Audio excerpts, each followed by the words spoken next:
महाराष्ट्र के औरंगाबाद में औरंगजेब ने अपनी पत्नी के लिए बीबी का मकबरा बनवाया था, जिसे दक्कन का ताज भी कहा जाता है। अब इसी औरंगाबाद का नाम बदलकर अब छत्रपति संभाजी नगर कर दिया गया है। उसने अपने 87 साल की जिंदगी में करीब 37 साल औरंगाबाद में बिताए और यही उसे फिर दफनाया भी गया। अब उसी औरंगजेब की कब्र को हटाने को लेकर महाराष्ट्र में सियासी संग्राम छिड़ गया है। तो चलिए जानते हैं औरंगजेब की कब्र की पूरी कहानी। दिल्ली से इतनी दूर महाराष्ट्र के छत्रपति संभाजी नगर में स्थित खुलदाबाद में औरंगजेब की कब्र क्यों बनवाई गई और आखिर औरंगजेब की कब्र पर तुलसी का पौधा क्यों है।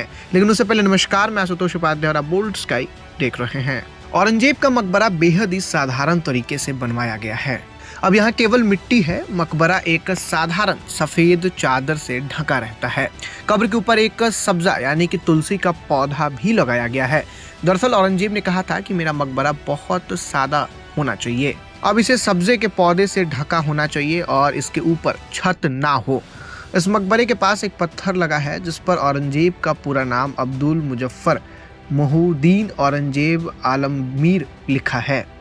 वहीं औरंगजेब का जन्म साल 1618 में हुआ था और उसका निधन 1707 में हुआ। वही औरंगजेब ने अपनी जिंदगी के करीब 37 साल औरंगाबाद में बिताए थे। अब यही वजह थी कि उसे औरंगाबाद से बेहद लगाव था।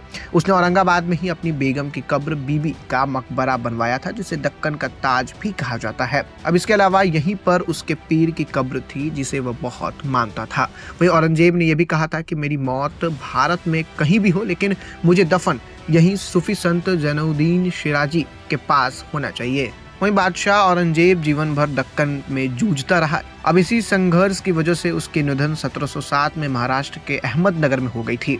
अब इसके निधन के बाद उसके शव को खुलदाबाद लाया गया। औरंगजेब ने अपनी वसीयत में लिखा था कि निधन के बाद उसे अपनी गुरु सूफी संत सैयद जैनुद्दीन के पास ही दफनाया जाए। वहीं औरंगजेब ने वसीयत में साफ लिखा था कि वो ख्वाजा सैयद जैनुद्दीन को अपना पीर मानता है।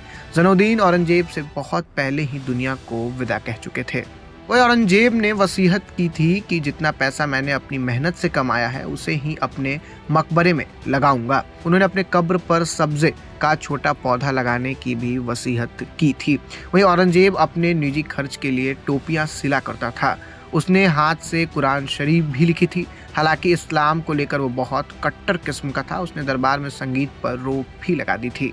तो दोस्तों, आज की इस वीडियो में हम जाने कि आखिर औरंगजेब के कब्र पर तुलसी का पौधा क्यों है। इस वीडियो में इतना ही। आपकी क्या प्रतिक्रिया है कमेंट बॉक्स में लिख के जरूर बताइएगा।